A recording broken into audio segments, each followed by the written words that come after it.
ठीक है बेटा। आती लोग प्रश्न, मृदा का मापन किससे किया जाता है? तो मृदा का मापन किससे किया जाता है? पीएच द्वारा। तो मृदा शब्द की खोज कब तथा किसने की थी? देखिए, मृदा शब्द की जो खोज है ना, वॉन लिबिंग ने की थी। कौन थे? जर्मन केमिस्ट थे, जर्मन रासायनिज्ञ थे वॉन लिबिंग। 1803 से लेकर के 1873, ठीक है। उनकी जीवनी जो चली है वो 1803 से 1873 के बीच में की थी। और मृदा शब्द की खोज देने करने वाले वॉन लिबिंग, ठीक है। उभय प्रतिरोध क्षमता को कौन कौन से कारक प्रभावित करते हैं? कौन से कारक प्रभावित करते हैं उभय प्रतिरोध क्षमता को? मृदा में उपस्थित कोलाइडी पदार्थों की मात्रा और पदार्थ की जो मृदा की तनायन क्षमता, मतलब जिसमें उपस्थित, मतलब मृदा में जो उपस्थित जो कोलाइडी पदार्थ हैं उनकी मात्रा पर निर्भर करती है। दूसरी बात है किसी इसी पर भी निर्भर करती हैं, तनायन विनिमय क्षमता पर निर्भर करती है।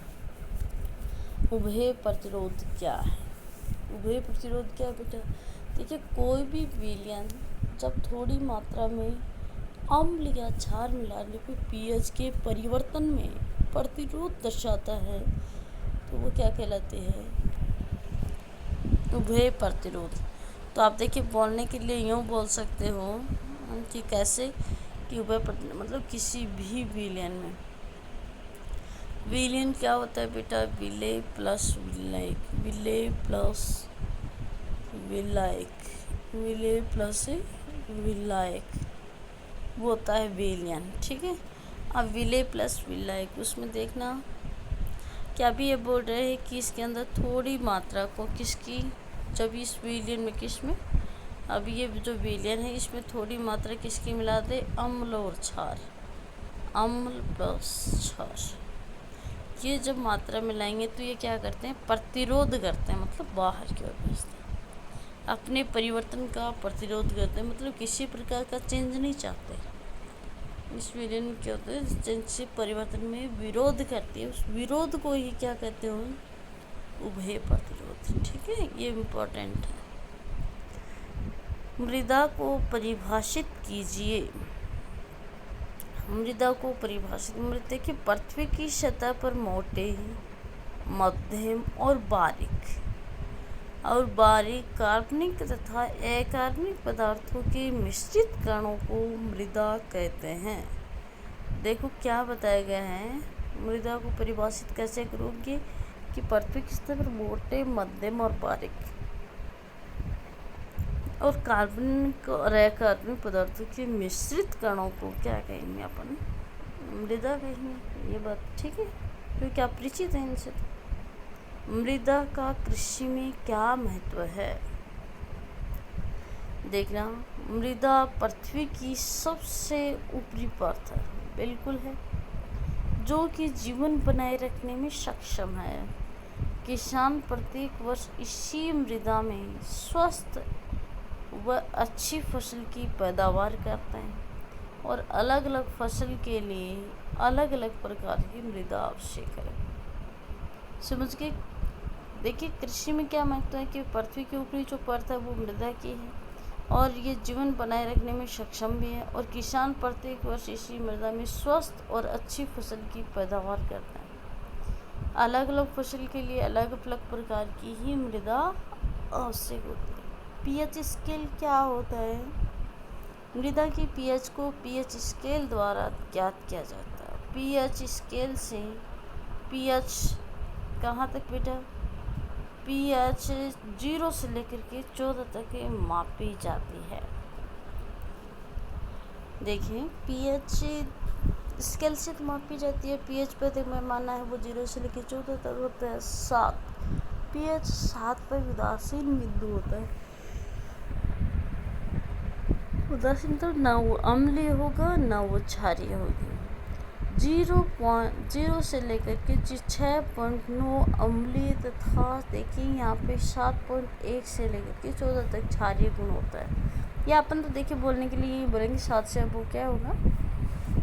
100 से ऊपर वाला क्षारीय और 7 से नीचे वाले अम्लीय, और 7 है वो है उदासीन। pH बराबर 0 सक्रिय अम्ल की अधिकतम सीमा और तथा pH 14 सक्रिय क्षारीयता की अधिकतम सीमा होती है। बिल्कुल 0 से बता देंगे तो वो तो अधिकतम अम्लीय सीमा हो गई, और आप सक्रिय क्षारीयता की बात करते हैं वो 14 तक। pH तथा पोषक तत्वों की प्राप्यता में क्या संबंध है? भाई ये पूछ रहा है आपको, pH और पोषक तत्वों की प्राप्यता में क्या संबंध है।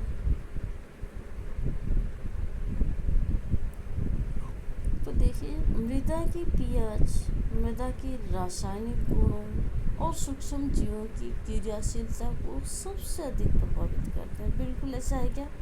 क्योंकि रासायनिक गुण हैं वो तो देखिए सूक्ष्म जीवों की क्रियाशीलता को प्रभावित करेंगे। क्या प्रभावित करते हैं?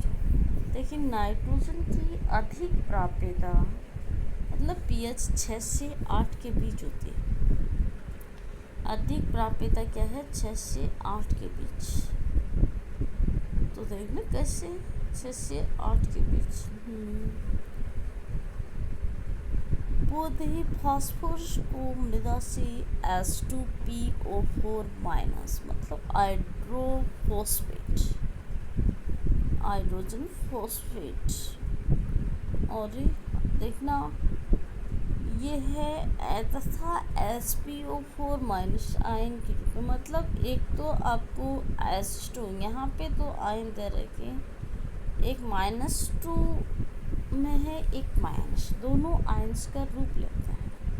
तो इनकी प्राप्यता pH उदासीन तथा थोड़ी अम्लीय होने पर हो जाती है, अधिक हो जाती है। अच्छा, प्राप्यता क्या होगी? अम्लीय होने पर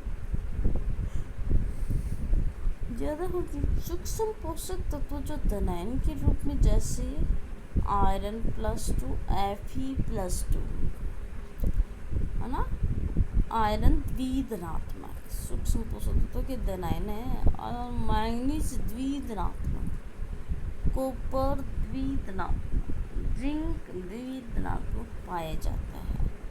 इनकी प्राप्यता अम्लीयता बढ़ने पर बढ़ती है तथा ऋणायन जैसे सल्फेट, कार्बोनेट, ये क्या है? क्षारीयता बढ़ने पर ज़्यादा पाई जाती है। समझ गए आप? देखिए इसमें धनायन के रूप में आयरन, मैंगनीज, कॉपर, जिंक, ये सब के सब धनायन के रूप में पाया जाता है, और इनकी प्राप्यता अम्लीयता बढ़ने के साथ बढ़ती है। जैसे ऋणायन, मतलब ये क्षारीयता बढ़ने पर ज़्यादा पाया जाता है। नेक्स्ट क्वेश्चन देखो, उभय प्रतिरोधी विलीन क्या है और इसके गुण लिखो आप। देखिए क्या बताओगे आप? तो ये विलयन तो अपन ने पहले पढ़ लिया है। जो विलयन थोड़ी मात्रा में अम्लीय क्षार मिलाने पर pH परिवर्तन का प्रतिरोध करता है उसे उभय प्रतिरोधी विलयन कहते हैं। विलयनों में यह गुण उनके निश्चित अम्लता या क्षारीयता के कारण होता है। बिल्कुल ऐसा है। गुण क्या है वो देखो। प्रत्येक उभय प्रतिरोधी विलयन की pH निश्चित होती है। भाई प्रत्येक उभय प्रतिरोधी विलयन की pH क्या होती है? निश्चित होती है तथा इसमें प्रबल अम्ल या क्षार की अल्प मात्रा मिलाने पर pH अपरिवर्तित रहती है। क्या बताया गया है कि प्रत्येक उभय प्रतिरोधी pH निश्चित तो होती है, लेकिन इसमें अगर प्रबल क्षार और अल्प मात्रा में, देखिए प्रबल अम्ल और क्षार, प्रबल दोनों मिलाएंगे तो pH कम परिवर्तित, मतलब अपरिवर्तित होगी। लेकिन उभय प्रतिरोधी विलयन की pH अधिक समय तक स्थिर बनी रहती है। क्यों? इसमें तनुता का भी अधिक प्रभाव नहीं पड़ता है। दोनों मिश्रण बनाए हैं, उदाहरण के तौर पे CH3COOH, देखिए मैथिक, और ये सोडियम एसिटेट भी है CH3COOH से बना जो मिश्रण। नेक्स्ट ये मिश्रण आप ये बता सकते हैं NH4OH और NH4Cl का मिश्रण, मतलब ammonium hydroxide plus ammonium chloride का मिश्रण। ये उदाहरण बताएं, ठीक है ना। नेक्स्ट देखना, पीएच और पीओएच में संबंध क्या है। देखिए पीएच बराबर माइनस लोग हाइड्रोजन आयन, ठीक है। पीएच का मतलब देखिए जनरल लैंग्वेज आप बता सकते हैं कि minus log hydrogen ion. POH is equal to अपन मानना बना सकते हैं बराबर minus log O H minus मतलब हाइड्रोक्साइड आयन। तो एस प्लस आयन मतलब हाइड्रोजन आयन के सांद्रता के ऋणात्मक लघु गुणक को क्या कहते हैं, पीएच कहते हैं। भाई हाइड्रोजन आयन की सांद्रता दिख रही है, ऋणात्मक लोगेरिथम दिख रहा है, ऋणात्मक लोगेरिथम मतलब हिंदी में तो लघु गुणक कहते हैं और इंग्लिश में लोगेरिथम। तो ऋणात्मक लघु गुणक को पीएच कहते हैं तथा OH माइनस हाइड्रोक्साइड आयन सांद्रता के ऋणात्मक लघु गुणक को पीओएच, है ना, पीओएच कहते हैं। पीएच किसे कहते हैं, हाइड्रोजन आयन के ऋणात्मक लघु गुणक को पीएच कहते हैं और OH माइनस आयन के की सांद्रता के ऋणात्मक लघु गुणक को पीओएच कहते हैं। वो तो पीएच और पीओएच। फिर उनको संबंध पूछा, दोनों को एडिशन कर दो, पीएच प्लस पीओएच में क्या संबंध है, तो पीएच प्लस पीओएच बराबर होगा 14। कितना होगा, 14।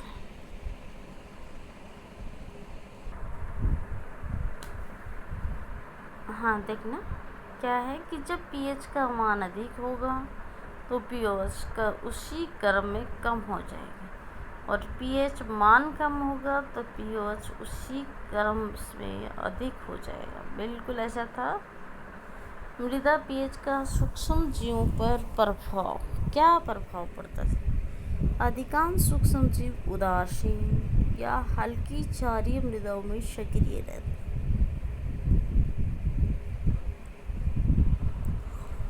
पीएच 5.5 पर बैक्टीरिया व एक्टिनोमाइसीट्स की संख्या व सक्रियता अधिक होती है। कि पीएच जब आपका कम है 5.5 के करीब, तो क्या बताया कि एक्टिनोमाइसीट्स की संख्या व सक्रियता अधिक होती है।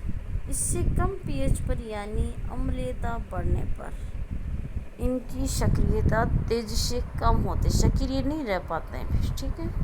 सहजीवी असहजीवी दोनों प्रकार के नाइट्रोजन स्थिरीकरण करने वाले जीवाणुओं की क्रियाशीलता उदासीन या हल्की क्षारीय मृदा में अच्छी होती है। कि जीवाणु कैसे भाई, सहजीवी और असहजीवी दोनों प्रकार के जीवाणु क्या करते हैं, नाइट्रोजन का स्थिरीकरण करते हैं। और ये क्या करते हैं, नाइट्रोजन का स्थिरीकरण करने वाले जीवाणुओं की क्रियाशीलता उदासीन या हल्की क्षारीय मृदा में अच्छी होती है। पीएच 5.5 या इससे कम पर फंजाई की संख्या में तीव्रता से वृद्धि होती है। अधिकतम सूक्ष्म जीवों के लिए पीएच 6 से 7 उपयुक्त होती है। समझ गए। निम्नात्मक प्रश्न देखो, मृदा अभिक्रिया को परिभाषित कीजिए और इसका कृषि में क्या, उसमें तो पता चल गया कि 5.5 होगी तो ये एक्टिनोमाइसीट्स और बैक्टीरिया दोनों सक्रिय रहते हैं और कम होगी तो सक्रियता कम हो जाएगी। और सहजीवी ऐसे जो कि नाइट्रोजन का स्थिरीकरण करते हैं वो उदासीन या हल्की क्षारीय मृदा में क्या करते हैं, उनके लिए अच्छी होती है। जबकि फंजाई की बात करें तो फंजाई में तो देखिए 5.5 से अबव मानी जाती है, देखिए या इससे कम हो तो अधिकतम सूक्ष्म जीवों के लिए तो अपन 6 से 7 उपयुक्त मानी जाती है, ठीक है। नेक्स्ट निम्नात्मक प्रश्न आ जाता है, मृदा अभिक्रिया को परिभाषित कीजिए और इसका कृषि में क्या महत्व है। ये ऑलरेडी पहले भी क्वेश्चन आ चुका है ना। मृदा विलयन में उपस्थित हाइड्रोजन आयनों एवं हाइड्रोक्सिल आयनों के मध्य वह संबंध है जो ये निर्धारित करता है कि मृदा अम्लीय या क्षारीय या उदासीन है। मृदा अभिक्रिया कहलाती है। उपस्थित H प्लस और OH माइनस के मध्य हुआ संबंध निर्धारित करता है कि अच्छा अम्लीय या क्षारीय। अच्छा, मृदा अभिक्रिया उसको कहेंगे अपन, है ना, कि विलयन उपस्थित का हाइड्रोजन आयन और OH माइनस आयन के मध्य ये संबंध निर्धारित करता है कि मृदा अम्लीय है, क्षारीय है, उदासीन है। तो ये बात बताने वाले कौन है, उससे पता चलता मृदा अभिक्रिया करें। मृदा की अम्लीयता या क्षारीयता या उदासीनता को मृदा के pH द्वारा निर्धारित किया जाता है। वही मृदा की अम्लीयता या क्षारीयता और उदासीनता को किसके द्वारा दर्शाया जाता है, pH द्वारा। मृदा विलयन में अम्लीय ion, hydrogen ion, nitrate, sulphate ion आदि, और जो क्षारीय आयन हैं वो देखो कौन से हैं, हाइड्रोक्सिल, कैल्शियम द्विधनात्मक, मैग्नीशियम द्विधनात्मक, सोडियम धनात्मक आयन, पोटेशियम धनात्मक आयन, ये होते हैं। क्योंकि ये ऑलरेडी अपन पढ़ चुके हैं पीछे। जब मृदा कोलाइड पर H प्लस आयन का सांद्रण OH माइनस आयन की सांद्रण की अपेक्षा अधिक होता है तो मृदा अभिक्रिया अम्लीय होगी। भाई H प्लस आयनों की संख्या ज़्यादा होगी ना, उसका टाइम सांद्रण ज़्यादा होगा तो अम्लीय होगी, और OH माइनस आयनों का H प्लस के बजाय ज़्यादा होगा तो ये क्षारीय हो जाएगी। ठीक है, और H plus OH minus ion का सांद्रण समान होगा तो मृदा अभिक्रिया उदासीन होगी। ये तो मृदा अभिक्रिया थी। फिर अपन से पूछा कि कृषि में क्या महत्व है, आप कृषि के लिए बताओ। तो भाई कृषि के लिए बताएंगे अपन। कृषि के लिए बताने के लिए क्या बताओगे, यहाँ पे कृषि में महत्व देखेंगे अपन। तो देखना, मृदा अभिक्रिया की निर्धारण, देखिए का निर्धारण मृदा की pH द्वारा ही किया जाता है। उदासीन मृदा की pH 7 होती है। देखिए 7 से कम होने पर अम्लीय तथा 7 से अधिक होने पे क्षारीय होती है, ये बात भी पता है। कृषि क्षेत्र में विभिन्न फसलों के उत्पादन के लिए मृदा के pH का महत्वपूर्ण स्थान है। अम्लीय मृदाओं में पौधों की जड़ें पतली एवं संख्या में कम होती हैं एवं उनकी वृद्धि रुक जाती है। जड़ों के दुर्बल एवं कमज़ोर हो जाने पर पौधों का विकास रुक जाता है तथा फसल का उत्पादन कम होता है। कि भाई क्या बताया है कि pH का महत्व, भाई अगर अम्लीय मृदा होगी तो क्या होगी, जड़ पतली हो जाएंगी और उसकी संख्या भी कम होना, और साथ में वृद्धि भी रुक जाएगी और जड़ें कमज़ोर हो जाएंगी, और कमज़ोर होने पर विकास रुक जाएगा और फसल उत्पादन कम होगा। और अगर OH माइनस आयनों की बाहुल्यता होगी तो जड़ों का विकास रुक तो जाता है, भाई जड़ों का विकास रुक जाता है, जिससे पौधों के तने, शाखाओं, पत्तियों की वृद्धि भी ह्रास हो जाती है, कम हो जाती है। पौधों व फसलों की उपयुक्त वृद्धि व अच्छे उत्पादन के लिए भाई पौधों के लिए कैसे कितनी pH का मान होना चाहिए, 6.5 से लेकर के 7.5 के बीच होना चाहिए। मृदा अभिक्रिया में से पादप पोषकों की प्राप्यता प्रभावित होने के कारण पादप वृद्धि है वो भी क्या होगी, प्रभावित होती है। अत्यधिक कम या अधिक pH मान पर मृदा की भौतिक दशाएं भी खराब हो जाती हैं। देखिए पौधों की उचित वृद्धि के लिए मृदा का वातित, दानेदार एवं कार्बनिक पदार्थ युक्त होना अत्यंत आवश्यक है। अम्लीय मृदा में रंध्रावकाश कम हो जाते हैं, जिससे वातन रुक जाता है, जिससे पौधों की वृद्धि पर विपरीत प्रभाव पड़ता है। समझ गए। नेक्स्ट देखिए, क्षारीय मृदा में महीन कण पाए जाते हैं, जिससे नीचे की मृदा ठोस हो जाती है। ऊपरी मृदा संरचना रहित हो जाती है, जिससे पौधों का विकास रुक जाता है। कुछ पादप रोग अम्लीय मृदा में अधिक होते हैं, जैसे फिंगर और टो। भाई देखिए ये रोग है जो कि अम्लीय मृदा में ज़्यादा होता है, फिंगर और टो। जो रोग होता है क्रूसीफेरी के परिवार के पौधों में। क्रूसीफेरी परिवार के पौधों को अम्लीय मृदा में नहीं उगाना चाहिए। पोटैटो स्ट्रैप, आलू का चरम रोग, ये क्षारीय मृदा में अधिक होता है। उदासीन या क्षारीय मृदा में ज़्यादा होता है।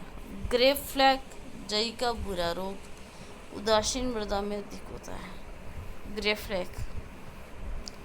गेहूं में टेक ओल, ये कवक द्वारा होता है और हल्की क्षारीय मृदा में तीव्रता से फैलता है। हल्की क्षारीय मृदा में तीव्रता से फैलता है। नेक्स्ट क्वेश्चन, अपव्यय प्रतिरोधन के लिए भी अपन देखना क्या है। अपव्यय प्रतिरोधन, इसमें देखिए पीएच में परिवर्तन करके दूर किया जा सकता है और फसल उत्पादन बढ़ाया जा सकता है। देखिए पीएच से निपटारा में पाया जा सकता है। अब आता है अपव्यय प्रतिरोधन से आप क्या समझते हैं और किस प्रकार होता है और इसका कृषि में महत्व बताओ भाई। देखना क्या बताया गया कि कोई भी विलयन जब थोड़ी मात्रा में अम्ल या क्षार मिलाने पर पीएच में परिवर्तन का प्रतिरोध करता है, उसे अपव्यय प्रतिरोधन क्रिया कहते हैं। ये तो ऑलरेडी अपन ने भी देख लिया था। वो देखिए अम्लता और क्षारिकता के कारण होता है। और अपव्यय प्रतिरोधन के जो पदार्थ काम में ले जाए तो उसको अपव्यय प्रतिरोधक कहते हैं। देखो दुर्बल अम्ल और प्रबल क्षार, दुर्बल अम्ल और प्रबल क्षार के बीच में के साथ लवण का मिश्रण, या दुर्बल क्षार और प्रबल अम्ल, दुर्बल क्षार और प्रबल अम्ल, और प्रबल अम्ल, दुर्बल अम्ल और प्रबल क्षार हैं अपव्यय प्रतिरोधन। मृदाएं भी अपव्यय प्रतिरोधन प्रदर्शित करती हैं। तो पीएच में एक निश्चित परिवर्तन लाने के लिए मृदा निलंबन में उपस्थित H+ और OH- आयन की मात्राओं के कारण जितना अम्ल या क्षार डालना आवश्यक होता है उससे बहुत अधिक डालना पड़ता है। ये अपव्यय प्रतिरोधन क्रिया अर्थात पीएच में परिवर्तन का प्रतिरोध दुर्बल अम्लों और उनके लवणों के प्रभाव के कारण होता है।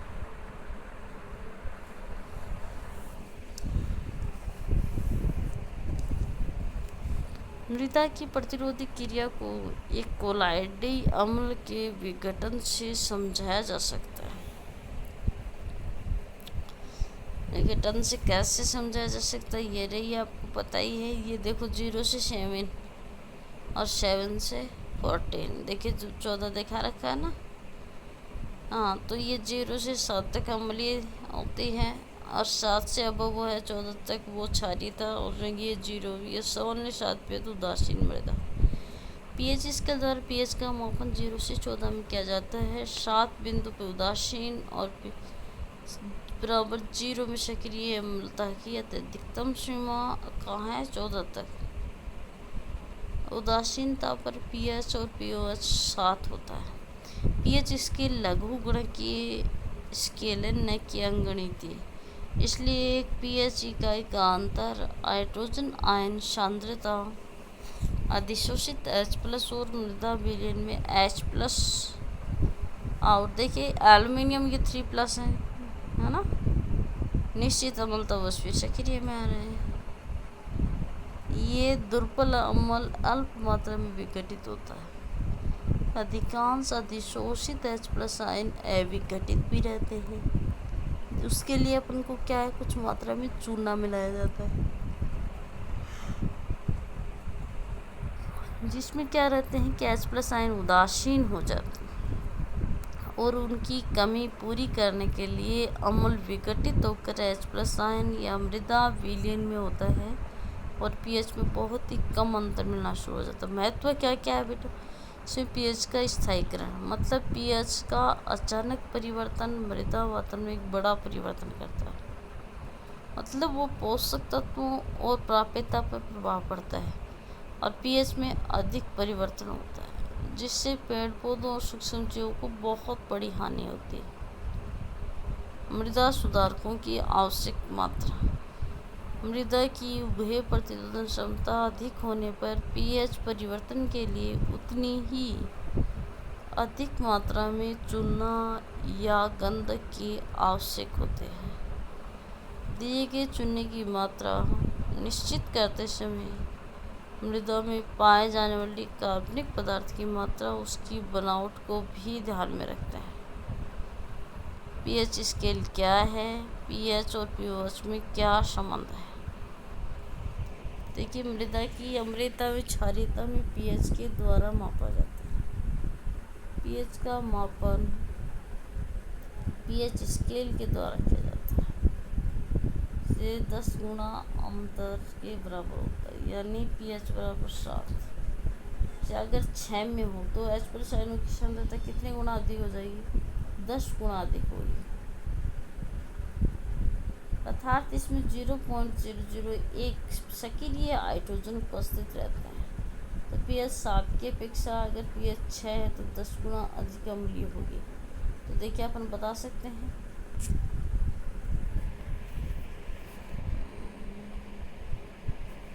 कि 7 के अपेक्षा अगर 6 है तो पीएच और पीओएच में संबंध क्या है। तो पीएच बराबर क्या हो जाएगा, log 1/1 हाइड्रोजन आयन। तो ये ऋणात्मक से, क्योंकि 1/H प्लस है तो इसीलिए तो ये देखिए माइनस लोगरिथम में आ रहा है, माइनस log H प्लस है। ठीक है, क्योंकि यहाँ पे आपने नियम पढ़ा हो मैथ्स का, अपने ध्यान में दिया हो तो, कि वो क्या था नियम, कि a की पावर m माइनस m है तो उसको अपन लिखते हैं 1/a की पावर m। ठीक है, घातांक पढ़े होंगे।